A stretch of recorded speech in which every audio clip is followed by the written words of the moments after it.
Indahnya suasana, meriah sini sana.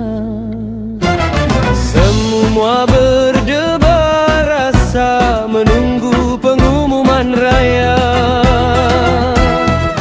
Anak muda di perantauan semua pulang ke kampung halaman untuk menyambut hari Lebaran bersama keluarga dan kawan. Hari ini nih puasa terakhir, berbuka beramai-ramai, keluarga berkumpul semua, riuh rendah oh seronoknya. Selamat Hari Raya Aidilfitri yang mulia. Selamat Hari Raya, semua bergembira.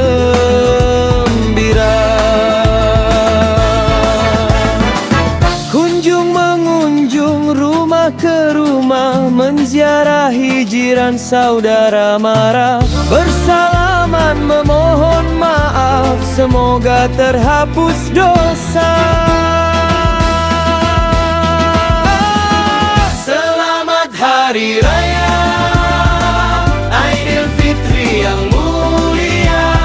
Selamat Hari Raya, semua kita bergembira. Selamat Hari Raya Aidilfitri yang mulia.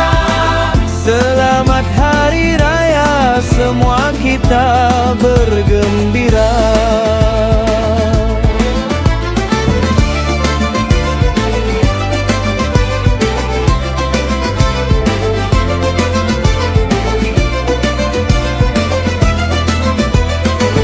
Bila sudah habis raya,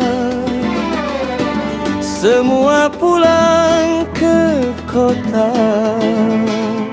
Sedih rasanya di jiwa, berpisah lagi kita semua.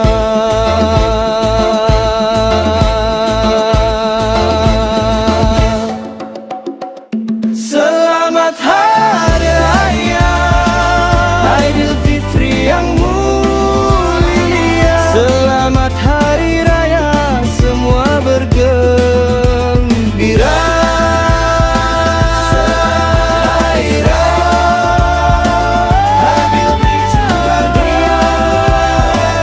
Selamat Hari Raya.